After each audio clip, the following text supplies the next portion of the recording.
Eu sou Mário Persona e essas são as respostas que eu dei aos que me perguntaram. Você perguntou por que Simão não recebeu o Espírito Santo, Simão o mago, ali de Atos 8. Simão, é o caso típico de uma pessoa que entrou na grande casa da cristandade, mas não entrou na igreja, o corpo de Cristo. Ele creu exteriormente, mas não foi salvo. Ele não tinha o Espírito. E quem não tem o Espírito de Cristo não é dele, como fala em Romanos 8, versículo 9. A conversão de Simão o mago, não foi real. Era apenas mais um professo, como são muitos que hoje aceitam o cristianismo sem nunca terem se convertido. Se unem a uma igreja, fazem-se membro na igreja, compram uma Bíblia, andam com ela embaixo do braço, até às vezes prega o que está escrito na Bíblia, mas nunca se converteram. Atos 8, de 9 a 11 diz: Estava ali um certo homem chamado Simão, que anteriormente exercera naquela cidade a arte mágica e tinha iludido o povo de Samaria dizendo que era uma grande personagem, ao qual todos atendiam, desde o menor até o maior, dizendo: Este é a grande virtude de Deus. E atendiam-no porque já desde muito tempo os havia iludido com artes mágicas. Simão foi batizado, entrando assim na esfera do reino de Deus, como muitos são batizados hoje a Cristo, sem terem crido de verdade. São cristãos? Sim, podemos chamar cristãos, mas são salvos? Não, a menos que venham a nascer de novo. Se nós aplicarmos a parábola do joio e do trigo, Simão era o joio no meio do trigo.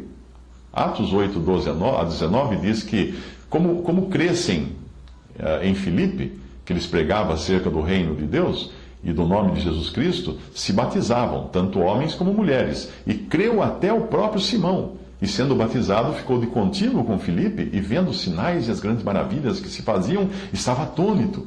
Os apóstolos, pois, que estavam em Jerusalém, ouvindo que Samaria recebera a palavra de Deus, enviaram para lá Pedro e João, os quais, tendo descido, oraram por eles para que recebessem o Espírito Santo, porque sobre nenhum deles tinha ainda descido, mas somente eram batizados em nome do Senhor Jesus.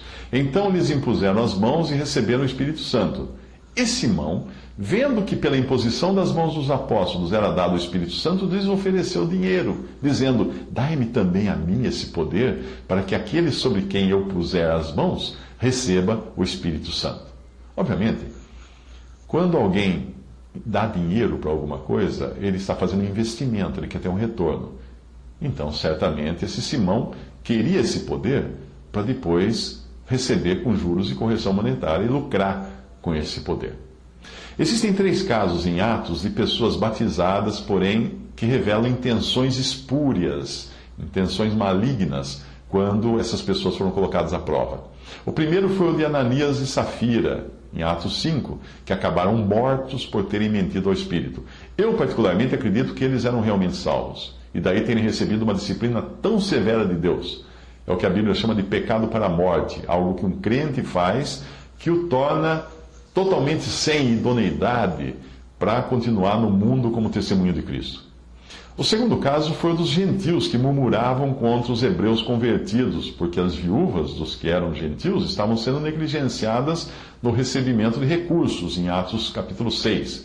E embora a murmuração deles possa parecer legítima, nós nunca vemos ser essa uma atitude que é segundo a piedade que nós encontramos em Cristo. O terceiro caso é justamente o de Simão, o mago. O que há de comum nos 3 casos? Dinheiro, dinheiro, dinheiro.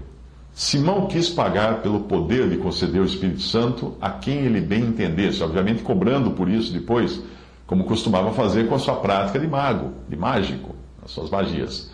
Enquanto o pecado de Ananias e Safira envolviam orgulho por desejarem parecer mais generosos do que eles eram, o de Simão foi a primeira tentativa de transformar o cristianismo em um negócio lucrativo.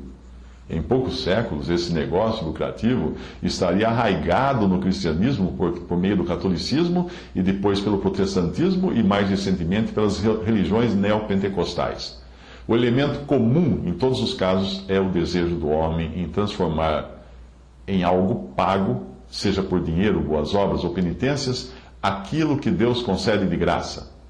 Para os mercadores da fé da atualidade, esses que você vê na TV pedindo dinheiro, vendendo carnê e coisas do tipo, continua valendo a forte repreensão feita por Pedro a Simão, em Atos 8, 20 a 21.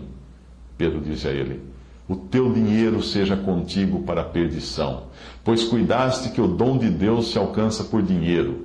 Tu não tens parte nem sorte nesta palavra, porque o teu coração não é reto diante de Deus. Perceba que Simão nem chegou a agir para ser considerado iníquo aos olhos de Deus. Aqui foram suas intenções que foram detectadas por Pedro, que foram então, por isso ele foi então repreendido. Atos 8, 22, Pedro fala: arrepende-te, pois, dessa tua iniquidade, e ora a Deus para que porventura te seja perdoado o pensamento do teu coração.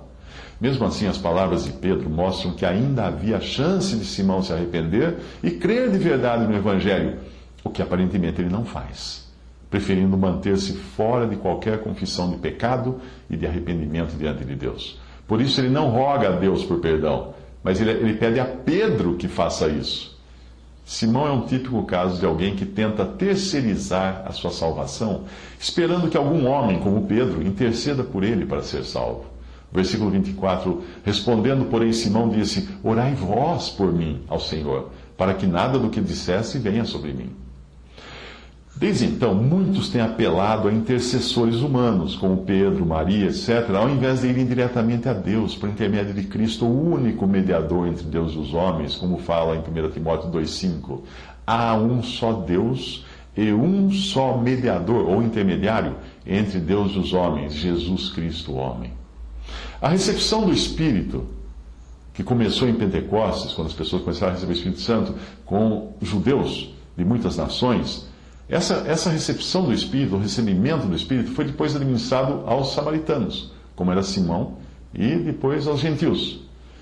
Essa administração tinha a ver com as chaves que o Senhor entregou a Pedro, das quais ele fala lá nos Evangelhos, mas isso vai ser um assunto para uma próxima vez.